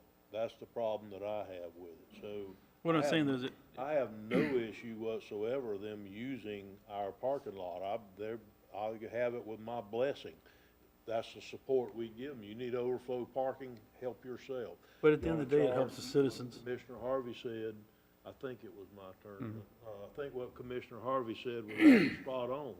If you want to charge for a shuttle, charge $4 for a shuttle or $5 for a shuttle, and you get on, you shuttle down there, you get a ride back. But it's not really taking our asset and using it. You're welcome. City and Palaca and whoever comes to town can go out there and park today if they want to. We're not going to stop them. So I don't see where we'd stop them to use it for the blue crab either. I just don't know that unless they have an organization shows up that would use it to raise money, and then that would change my opinion.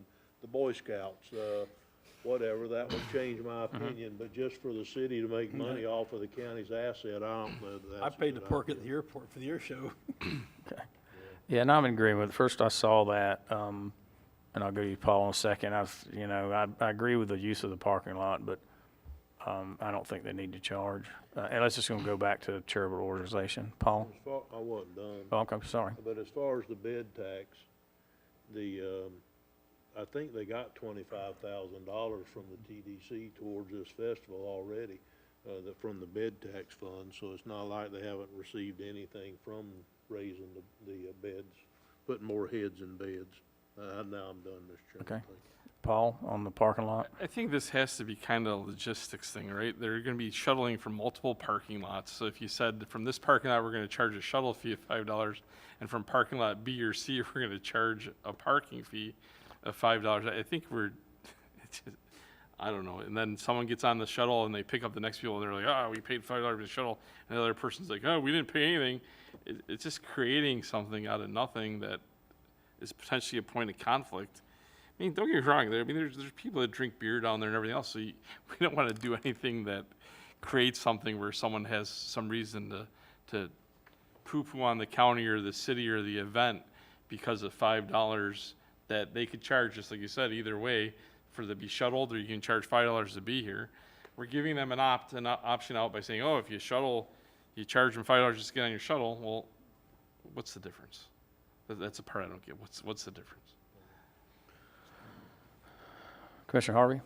No, we're on I think- we're on the parking lot. We'll get to the I think the TDC difference is money later. noticeable that it's, there, actually, our parking lot has a road that goes through it, number one. So that's kind of a weird option there. And number two, I don't know if the other parking lots will have a shuttle because it's pretty close to the festival. This is pretty far away. So, parking lot D, government complex, is gonna cost you $5 or $6 to ride the shuttle, and they'll make money on that. But I don't think we should use taxpayer assets for that purpose. Now, like I said, like others said here today, if it was an organization that was raising money, I might feel a little different, but I don't feel different right now. Thank you. okay. Commissioner Rawls, and we'll go to a decision on this. I really think that this would help the city. I think this will help the city. I think it'll help perpetuate the event. And there's really no reason why we shouldn't be able to allow them to use the lot and charge for parking if they want. This is something different. It's unique. They stepped up to run this event, and it's really in the grand scheme of things. I think it's smart if they're able to bring in that many people and use this lot. They're going to have to pay something for that shuttle, whether it's a bus or whatever. It's going to have a hard fee, so there's no reason why they shouldn't be able to recoup that. Okay, Commissioner Turner? What happens if somebody that works here needs to park here that day to do some Saturday work? Do they have to pay $5 to come in this building and do their Saturday work and catch up? That happens. I haven't heard anything that changes my mind at all here. They're welcome to use the parking lot. Mr. Chairman, I move that we allow them to use the parking lot, but we just soon they not charge anything for doing it. Okay, we've got a proper motion on the floor Second. and a proper second to allow the city of Palaca to use the parking lot.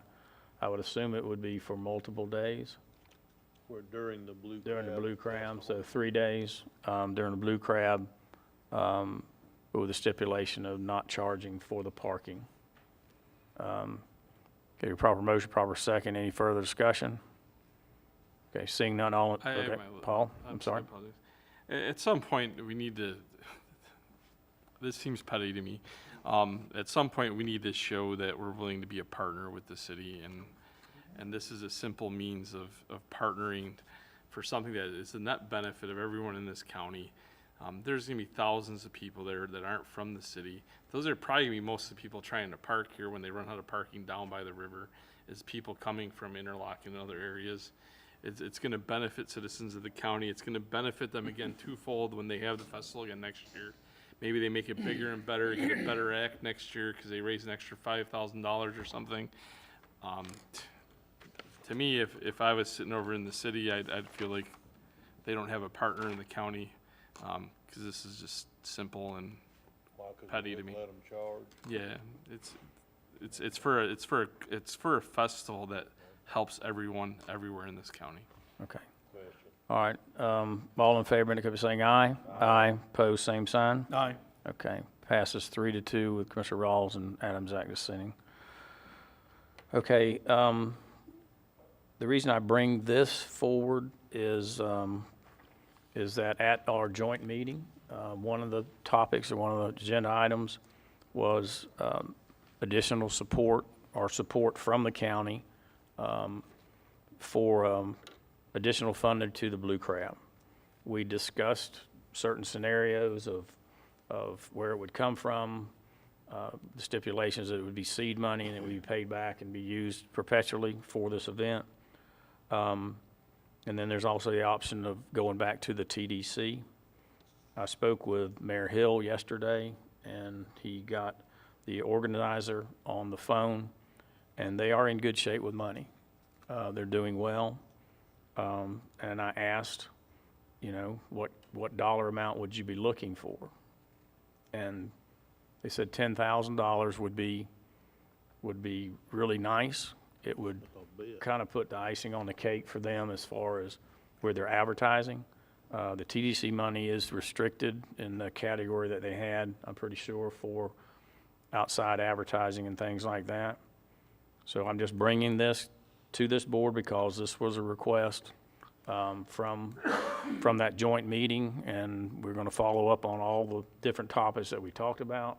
So this is one, and so I'm bringing this to the board to see. This could go back to the TDC and come out of large events again. But it would be a decision of the TDC to do that, and also could be used in the cultural arts category because there is entertainment. So open it up for discussion. Commissioner Rawls? Yeah, I was in favor the night that we had a meeting of lending them support in this. I think sorry, I was in favor the night that we had the meeting of lending support for this. To Commissioner Adams' point, I think it shows a spirit of cooperation. This is, basically the rebirth of the largest festival that we've always had historically in Putnam County. So I would have no problem whatsoever approving the money either out of TDC or out of general fund or both. And, I don't know that we need to, even though he's asking for 10,000, I don't know why we can't offer more and be part of this, because this will be perpetual money. My understanding is that they're going to take the revenue that they derive from this event and put it towards next year's event. So I'm in favor of it either way. Okay, I'm not in favor of taking it out of general fund. I want to make that clear. I don't have a problem with sending it back if we could if there's a recommendation of the board to send it back to the TDC for them to decide. But I think this amount is enough. I don't think it needs to be any more than this. Commissioner Turner? Yeah, there's a difference here that I think we need to make sure we look at. The city has a way to recoup the money that they've obligated to this fund. They're charging for everything, from parking for everything else. They're charging for whatever. I understand, but they came forward and they decided to take over this, and God bless them. But I don't believe we should take $1 out of general fund taxpayer money and put in there. I have no issue whatsoever with them going back to TDC and asking TDC again, if there's any other thing that consideration they could do for them under their rules and provisions that they offer. But I'm not going to vote to give the city a dime towards the festival. I think if they can get something from TDC without us twisting TDC's arm or making them change policy or making them do something outside of their normal scope, then I have no issue with them going back to TDC, but I'm not going to vote today for us giving them money for the Blue Crab Festival out of general fund. Okay, Commissioner Adams? I'm all for them going back to TDC to get whatever amount TDC is willing to give them.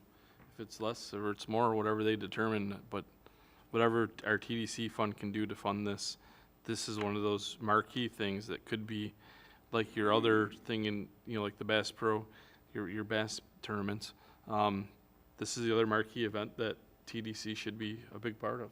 We agreed which one gets a star, me or you.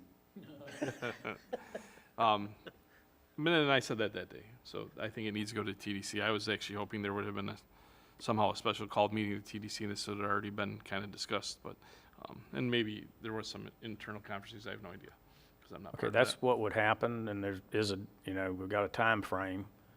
I just have, I'm chairman of the TDC, so anyway, after talking to Dana, you have to advertise and then have the TDC meeting and see what their recommendation is back to us, and then we'd have to prove it at our next meeting. So it still has to be approved back to us. So Commissioner Harvey? Thank you, Mr. Chairman. I support the idea of going back to TDC.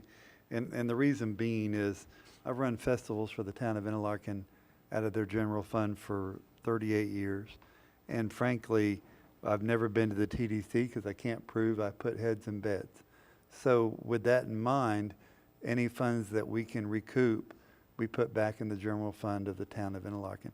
So no way would I ever want to spend taxpayer money, because if we start opening that door, I'm coming to you, Crescent City's coming to you, Willaca's coming, and it's just a matter of where do you stop it at. So I think if they want to run the festival, they should be able to make money on the festival. If they're willing to take a loss, they're willing to take a loss. But sometimes you break even, sometimes you take a little loss, but it's for the goodwill of the people. But I'm not willing to spend our general fund money on doing that. TDC, send it back to them, let them make the decision. Let us not twist their arm, and we'll live with the decision they make. Thank you. Okay, Commissioner Adamsack? I'm confident that your 4th of July event and Christmas event puts heads in beds. Depends on what you talk about, what a bed is, right? We do raise that tax based on, there's campgrounds out there that things like that. I know people that are in heads in beds for those festivals, and I'm sure there are down in Crescent City for the different events when they do catfish and other things, and there is for all of them. Because there's the alternatives. It's not just the hotels. It's all the other places people can sleep.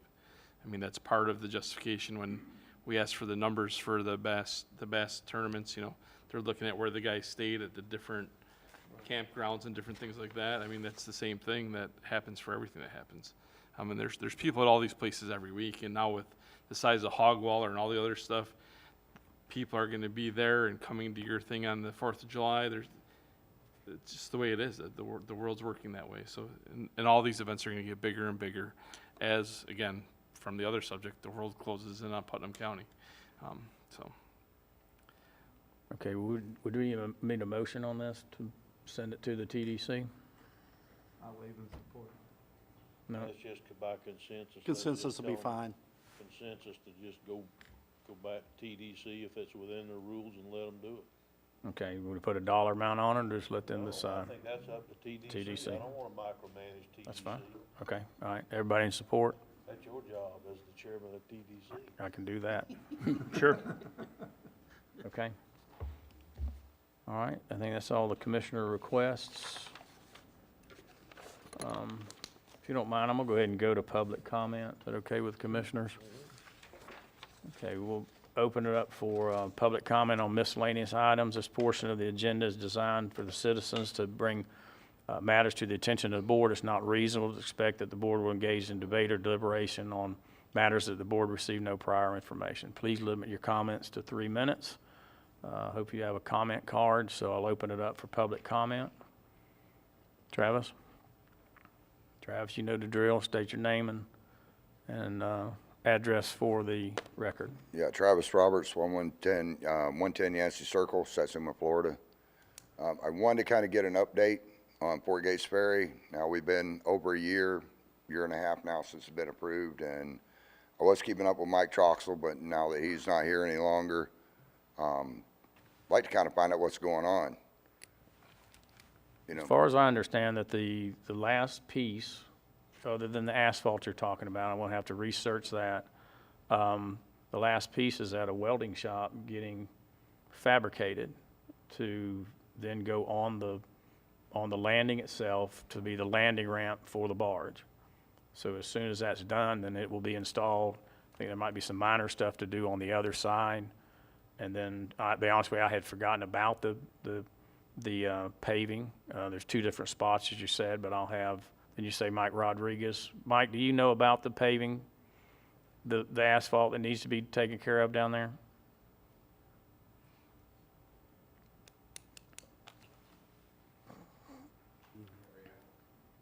Yeah, I can probably help answer it.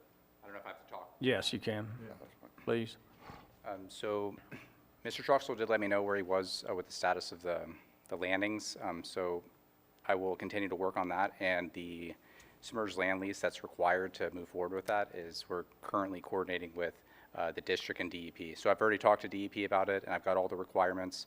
Now I'm going to coordinate with the district and submit it, and that's where we're at with that. But as for the construction of it, even when the construction is complete, it's just, you know, we're going to need to complete the submerged land lease as well. So. Yeah, well, that stuff was all done like 6 years ago. The stuff with the DOT. Okay, and yeah, EPA. Mike, Travis, let him research it, but I think some other stuff has come up that needed to be addressed, Well, I so, was gonna say, I have all that paperwork to be needed. There is a thing with the three trees or 4 trees that's there before they can even put the asphalt in. I don't know how much Mike Troxel, maybe I need to get with you after this about the 4 trees and the other side, the boards and the stuff like that. I mean, I probably Okay. know more about it than, exactly. Mike, will you, with the approval of Administrator Suggs is going to be the interim Public Works Director, so we all coordinate together to find out exactly what we need to do to bring this thing home, okay? because I have the approval from FDOT and all that already done. So, okay, I'll get with you sometime this week. The other thing, real quick, the building that's down at Fort Gates Ferry, when they put in the road down there, they built the road up 6 inches higher than the office down there. For the last 4 years, the office has been flooding down there. Never flooded in 22 years that Dale Jones was there. Then it started flooding. I know there's been several of you out there. Look at it. There's black mold in there now. The tile's completely gone. That was something that was caused by the paving that took place. And I've been asking for 2.5 years, what's the county going to do about it? And crickets. You know, I mean, it's not safe. That's going to be a public building. To me and for everybody that I've talked to, that was something that was caused by Halifax paving in the county. And I had even talked to the last person that was in charge of Public Works when they were down there doing it, showed them the elevations. You're going 6 inches above the foundation. Now the building is, I mean, done. Okay, as I said, we'll look into that also. I think one of the problems is that's not our building. I understand it's our problem. So I'll be in touch with you on that also. Renting at least been built on state property. Yeah, it's on state, probably in lease, yeah, so it's not, that was one of the problems, we've had this discussion many times, it's just, it's not our building, so, we just gotta figure out what can be done. Right, but the damage was caused by the I understand that, I hear you clearly, and I know that, and I have not forgotten it either. I know, but no disrespect, but I've been hearing this for 2.5 years now. Understand that. I mean, when are we gonna get an answer? It's quick kicking the can down the road. I'm Okay. not trying to be an ass or anything, but, you know, you're gonna have the ferry that's gonna open here pretty soon. I've been putting Governor DeSantis off now 4 times because I've been told it's gonna open up in 3 or 4 months, it's gonna open up in 3 or 4 months. Governor DeSantis wants to come down and be a part of this thing. That's why I've been pushing it and saying, you know, when is it gonna open? When is this gonna be done? So, but I do thank you, gentlemen, for doing what you've done so far. I mean, it is coming together. The new landing looks beautiful. The ramp, I've seen it over Hutchinson's. That thing looks great. It is moving along. Not quite as fast as everybody wants it to, but, and one other thing, on the YouTube channel, why isn't that open up for public comment? The YouTube channel where you guys broadcast through? I get more people writing into me every week saying, why don't they take comments? I mean, we're sitting here streaming. There's 2,400 comments on here. There's people asking about when is the drainage going to be, like the drainage canals. That's one that just came through while I was standing here.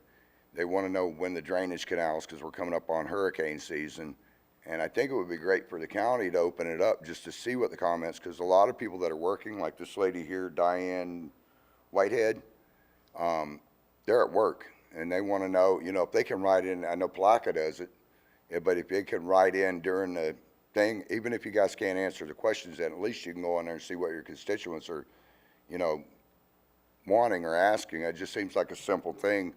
When I have millions and I do it, why can't the county open up their comments on YouTube so they can see what the people are wanting done? All right, I'll look into that also, Travis. Okay? Okay, All right. all right, thank you. Thank you for what you've done through this whole process, Travis. You have truly helped us out, and I don't say this as a joke. You're a pretty persuasive person. You've gotten a lot of donations throughout this county. You might want to ask Governor DeSantis if it might be sentimental enough to the state that he might bring his checkbook down here when he No, comes. you got some really good people in this county. During Christmas, we raised over 85,000 toys for the kids in Putnam County. Oh, and that just didn't include Putnam County. It was Salt Springs. DCF had contacted us from Lake City. But the majority of those presents went, and I know Mr. Adamsack, I was out at his place a few times where they were going and shopping, him and his wife, and picking up toys for people. And it was really successful. There's a lot of great people in Putnam County, better than any other county in the state as far as I'm concerned. I mean, they really pulled together, and they did the same thing at Thanksgiving. We passed out over 4,500 complete dinners, like the cooked ones. That was all from the residents of Putnam County, and the same at Christmas time. It was like, was it 4,900 ham and turkey dinners? Okay. I mean, I'm sure if I need help with getting funds for the county or whatever, these people have no problem pitching in. Okay. And Okay. going volunteer. All right, thank you, Travis. Okay, Okay. thank you. Commissioner Adamsack? Could we, on the IT committee, could we get a note to see what it would take to turn on those comments? Not that we're gonna respond to them during the meeting, but where we could at least take them back and look at them after the fact. Cause you can actually, usually on like a YouTube page, you can comment on even if you watch it after the meeting. You know, you can put a comment, or we can like and dislike it, is all I think you can do on our YouTube page currently. So could we just put that on that agenda for that, just as a topic of conversation? For We got it. next month, thank you. Commissioner Rawls? Well, Travis alluded to it, but the city of Plaquemine has a thing where at the end of the meeting, when they'll allow people to come in during the public comment section, they can come in and actually participate live. I don't know how they have a waiting room somehow. I think it wouldn't be a bad idea if we talk to the city, see how they do theirs. Serving on the CRA, that's one of the things, and every now and then somebody will, chime in and have something to say. I really don't remember a time when somebody typed in, but the mayor will ask, is there anybody in the waiting room, or has anybody asked a question? So it does allow the citizens more input, like Travis said, if they're sitting at work, for them to be able to participate in the government that they're paying for. So I don't know why we wouldn't do it. Okay, we'll definitely look into that. Okay, any other public comment? Okay, seeing none, we'll close the public comment portion, and we'll move down to commissioner comments. I'll start with Commissioner Adamsack. I really think I've said everything I'm gonna say for today. Commissioner Turner, I have nothing further to add at this time. Commissioner Rawls. I've got somebody I want to bring up to speak from the University of Florida. He contacted me and has talked to Jay about coming in and doing a formal presentation. And I told him, before he wastes a lot of his time, he probably wants to come in and address it real quick, so. Sure. Sir. Am I time Okay, limited? excuse me, what's it on? This is on waste conversion technology, so this would be something to do with the landfill. Like gasification? It is gasification, indeed. Okay, I'd rather. okay, go and ahead, you're the chairman.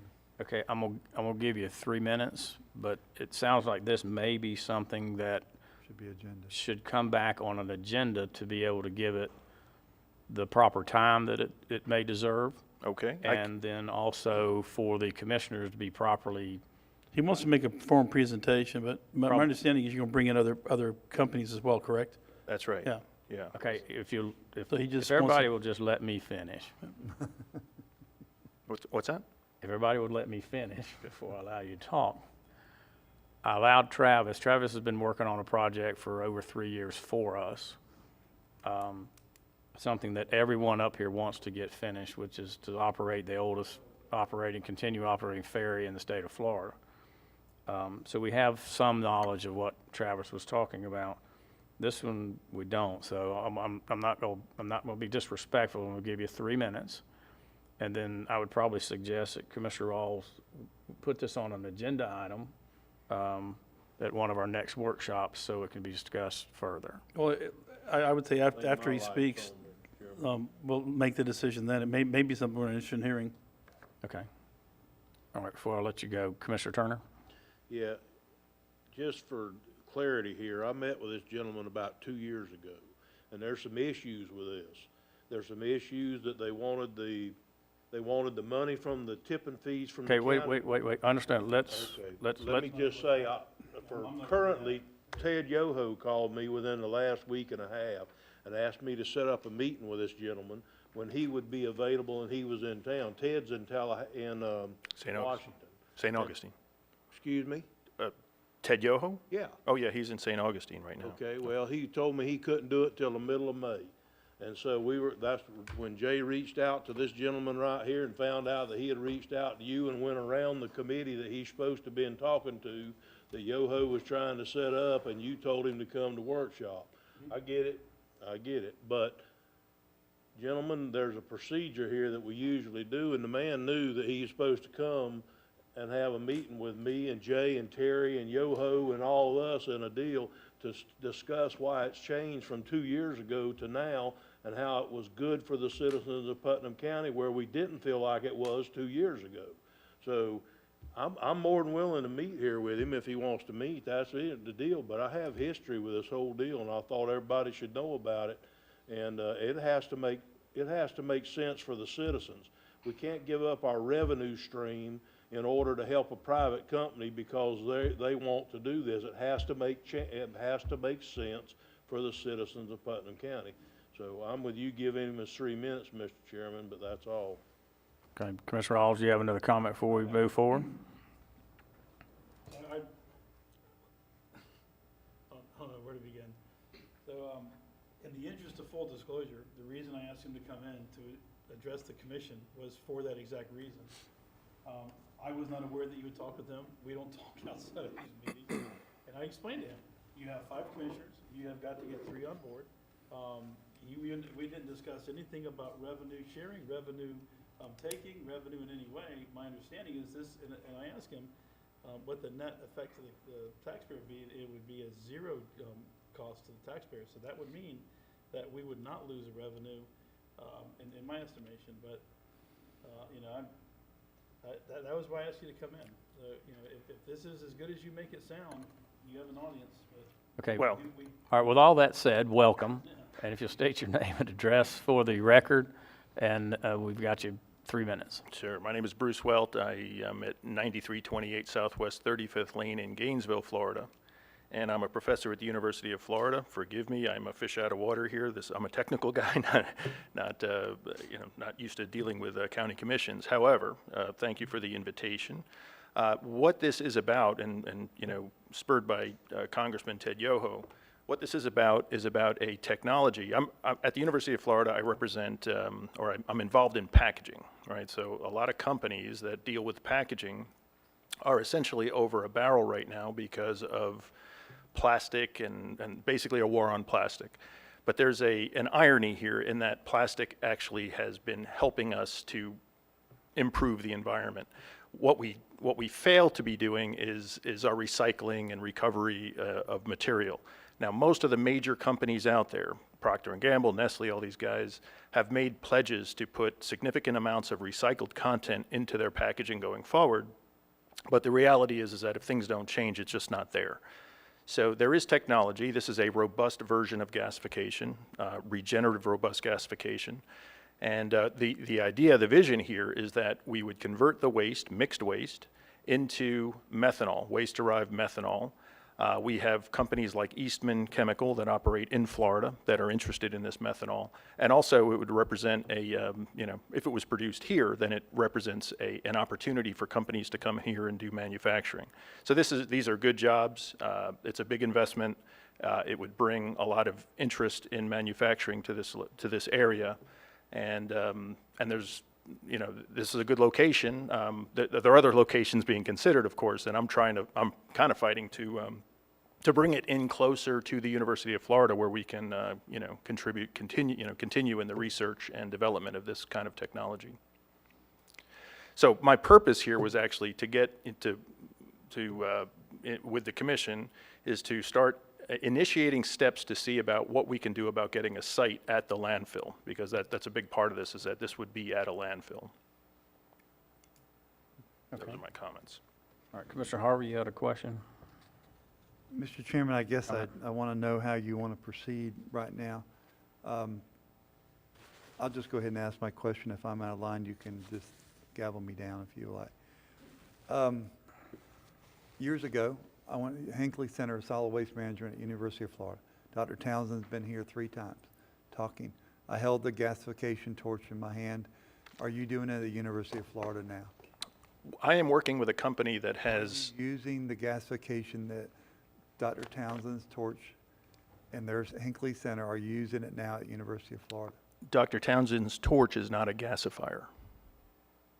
It's something that could be used in a gasifier, but he doesn't use it for gasification. But he can, because they have a small plant at University of Florida that they were trying to do a prototype of. They never built that. He has the torch that he's done melting with, which is something that they do. And I'm familiar with Dr. Townsend's efforts. This is different. I'm working with another company that has kind of I would say, next generation technology. Mr. Chairman, I'd be willing to put it on an agenda and listen to it in the future, but again, it's got to be, it can't take away from our revenue that we currently have. It's got to make money for our citizens of Putnam. That is the intent. Okay, what's the pleasure of the board? I don't have a problem with it coming back at an agenda where we have some information about what this program is about. Now, Commissioner Turner, you said that there were proper channels that need to be followed, and I know that you have worked diligently and very successful for everybody, especially the citizens, with J. Tilton out at the landfill, of what's happening there. And so I'm going to ask you that, because you're the one that you took that thing under your wing and has turned that thing around where it's making money for us. Jay has done a tremendous job out there. So how do you feel this needs to be moved forward? I think that I don't want to be perceived to say that he can't come and make any presentation he wants to. Right. But I would prefer that he sits down with the administrator and the head of sanitation, and I would be happy to do it myself and talk to him first to see if it's moved forward from where it was 2 years ago. Because if it hasn't, I didn't see any advantage at that time to the city, to the citizens of this county to do it. There were actually disadvantages built in. Now, when I talked very bluntly with Ted Yoho about this a week or so ago, and he said, well, a lot of that information has changed at this point. I said, okay, I'd sure like to hear it, but it's got to make sense for the citizens. It's just got to. So I would prefer, but if he wants to come straight to the board, and that's fine with me, and make his presentation, I just figured he'd want to make the presentation in private before it got on TV, but that's up to him. Forgive me for not knowing the procedure. Okay. Happy to meet with anybody who's willing to listen. Okay. Commissioner Rawls, I think you were next. So I don't know what process you were talking about 2 years ago, and this is the reason why you should be in front of the commission. We should be informed, not 1 or 2 or 3 of us. Sure. When you and I spoke, you spoke of syngas, and you spoke of being able to create packaging materials that could be sold. You just mentioned Nestle, but you also, I think, when you and I talked, mentioned Johnson & Johnson or another large manufacturer that could be brought in. And that was the reason why I said this really needs to be heard by the commission, because this is something, and in our conversation, he said, we'll take the trash, do a MRF. And I think I asked you if it's a dirty MRF, and you said, no, not exactly. We don't want food waste products. And then I spoke with another company that said they would be able to take food waste products and compost it. So, you know, I don't know what happens if the trash doesn't go across the scale and we don't get the tipping fee, but the trash doesn't go across the scale. It doesn't make sense to me that we don't take the opportunity to take the trash and turn it into a treasure and actually benefit our public in some way. One question I did not ask you, but I'll ask you now. Okay, I'm not trying to put you on the spot. I'm gonna stop. I'm gonna stop you. We're getting into what I didn't want to get into here. I'm gonna go ahead and make the decision. I think you need to come back and address the commission first, if that's okay with everybody, with a presentation.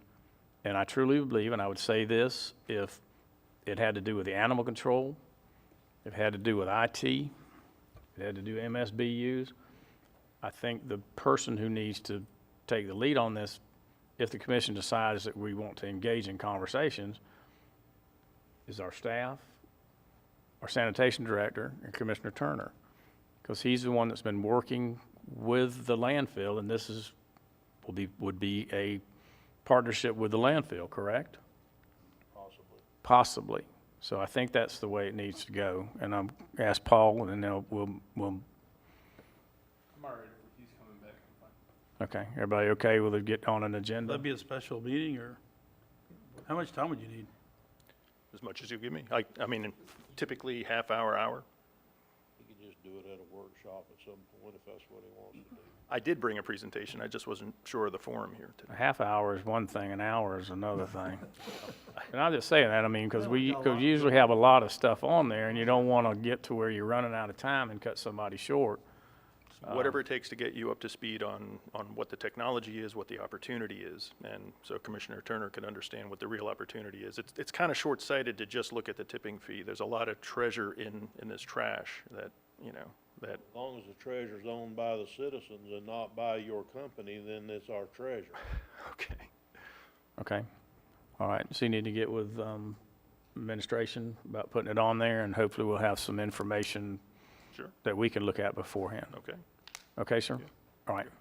thank you. Thank you very much. Is there a way you could send us his presentation, maybe, generically? I'd like to see I it. would be amicable to receiving it. Is that allowable? We're pretty smart. He's going to do a presentation here. I don't know why we need to see the presentation before. I'd like to read through it and see it. He said he can do it, so. Your recommendation to have a sub-meeting prior to bringing it to workshop where staff was gonna be up to date?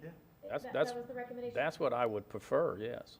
So, and then I believe then the agenda packet would contain all of that information once staff is able to sit with that consultant, if that will work for the board, maybe. That's fine. I, as an individual, would like a copy. Here's my email on here if you can send it to me, please. Okay. All right, so to go before y'all, a subcommittee, and then recommendation back to us. My understanding, was that your intent? That's what I would like to do, but I don't know. I just wanted to make sure we were on the same page. Okay. All right. So everybody's okay on that? Are we done with any more public comment? Yeah, that was commissioner comments. I'm sorry. Okay. Are you finished, Commissioner Rawls? Yeah, I'm good. Okay, Commissioner Harvey? I have Okay, and I have none. County Attorney? Okay, and County Administrator? Yes, sir, I got a couple things. I kind of quickly mentioned this morning to each of you that we have the county owns some property on St. John's Avenue that we've been approached about. I met with our county attorney this afternoon, and so there's actually a process that's laid out in Chapter 125.35, I believe it is, that kind of states how we are to look at the potential of disposing of county property. But my question today is simply the direction from the board, if you'd like me to follow that process and start doing our due diligence on a potential sale of some property that the county owns on St. John's Avenue or not. Like whack-a-mole. Well, I don't know, who's trying to, You can go first. we'll let you go first. You haven't been first in a while. Thank you, Mr. Chairman. Mr. Suggs, where's the interested Is it the west side of St. John's Avenue? I mean, the south side? Across from the Ronnie business park? Clark's old office. Well, there you go. It's right across from the business park? No, sir, it's the Ronnie Clark facility Ronnie on St. Clark's John's office. Avenue. Sorry, yes. The- That's all I need to know. Thank you. Commissioner Turner? Originally, this property was bought by clerk fund monies or by court fund monies. What, have we talked to the clerk about what he felt like we should do with this? Yes, sir, Mr. Chairman, Commissioner Turner, I've met with the Honorable Matt Reynolds on this. Matter of fact, I believe the chairman was with me when I had a brief conversation with him, and he certainly understood the process and was fine with it. So he's good with us Yes, going sir. ahead and running it through the process and terminating ownership possibly? Without putting any additional words in the mouth, yes, sir, I believe he's fine with that. Okay, I just didn't want to pick a fight if they still had plans for that at some point. Absolutely, we talked about that briefly, and I believe he was fine with it. Okay, thank you, sir. That's all I have. Would the money go back to the, I guess, clerk?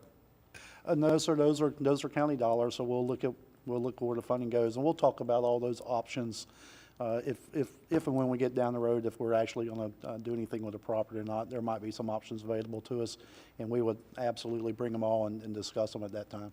Okay, so it's clerk funds funded by the county. I believe so. Got that? Is that correct? We'll look into it, just exactly where the funds came from, but I do know that they were expended through the clerk's office. All right, Commissioner Rawls? So, just so we're clear, are we gonna put it on the market and advertise it, or? Very clearly, we'll follow the statute, and I believe that is one of the rules in the statutes that we have to open it up for this. It will certainly come back to you for surplus first, but then we'll have to follow the protocol of the statute. When we spoke this morning, you said somebody was interested in buying it. My concern was I thought we should put it out there to see what the market will bear. And the reason for the conversation this morning, quite frankly, is because we do have someone interested, so I need to get the direction from the board. If that's the direction you'd like for for staff to take, it's to start looking at marketing that property. Okay, Commissioner Adamsack, I think, was next. I think you already asked him and I. Oh, Yeah, did you? Terry was next, but go ahead, Terry. Well, I think they're he coming, already asked you first, didn't he? Oh, okay. So we don't use this building for anything, or it just sits there, and it's, my Gutted. understanding is it's a relatively, Gutted, yeah, so, gutted, yeah, I can get behind that. okay, so Mr. Turner? I'm actually, if y'all are done with that, I have one more thing I wanted to talk about today. Julie, I can ask you this outside if you don't know yet, but I meant to ask you this morning and forgot. Did you ever find out from the state if we could take the money from the park down there by Public Works and use any or all of it on the new Beaton ballpark? I first got a no. Right now I have a maybe. And so we've revised the site plans for both parks and are submitting them to them. We've had some GIS overlay on them and try to give them a schematic design of how the two parks would tie together. That is what gave us a maybe. So I am awaiting an answer from the administrator of FERDAP before I know. Okay, I'd like to request from Parks and Rec Committee that y'all, I can't talk to you outside of this room. There's a reason why I want to bring this up about this issue, Chairman Pickens. But if you could see about getting another one of them grants for that new park we just named this morning. What do you call them? FERDAP. FERDAP grants. Maybe we could build a pavilion and make that a railhead, or maybe we could do a little small picnic area or a playground or something to at least get it moving in that direction and try to respect the park. So, like I said, I can't talk to you about this unless we're in a meeting. So, thank you, sir. Okay. Yes, sir, Mr. Chairman, but just so I'm clear, I did get the direction I think I was looking for to move forward with looking on that. Okay, thank you. Also, the only other issue I have to, and it's actually not an issue, it's an attaboy, if I could. Mr. Ladd, would you join me up at the podium, please? While Mr. Ladd, which is your operations supervisor for Public Works, is walking to the podium, I'm sure each of you got a phone call or an email or several phone calls and emails last week regarding Cherry Road down in the south end of the county. So just want to give a public shout out to Sean and his crew. Sean, I believe you got the names of the 4 folks that actually worked. Yes, They sir. were here Friday, Mother's Day weekend, till 8 o'clock Friday night, fixing the road for those residents down there because it was in really bad shape. It really was. And we had some issues with one citizen with some health concerns, and also we want to make sure we tried to get that taken care of. And so we got that done. And so I want to give Mr. Ladd an opportunity to thank his folks publicly for staying the additional time to get that road taken care of Friday evening.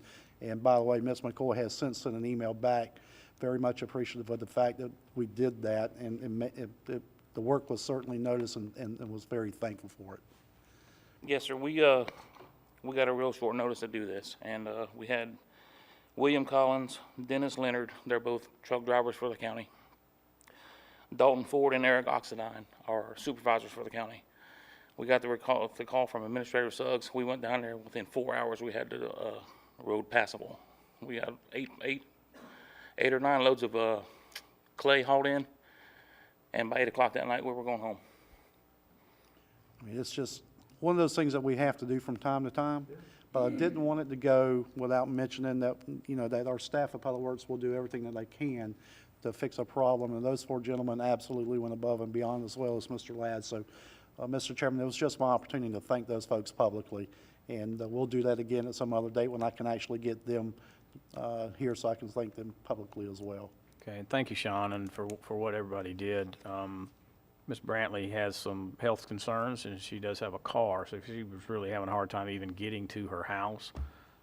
So we were appreciative to get it that fast. She was going to be happy with the first of the week, but for y'all to step up and get it done that evening, I personally thank you. I truly do. was probably already there. Yeah, they didn't have to move much, and we got a stockyard of clay and lime down there also. So it made it a little easier. The biggest inconvenience was having to go all the way to Willaca, from the yard at Huntington. So, but thank you so much for everything that you did. All right, thank y'all. Okay, thank you. You, Sean. Mr. Chairman, that's all I have. Okay. All right, Commissioners, any other thing to come before this board? Okay, we have a 5:05 meeting. Don't forget that. We now stand adjourned.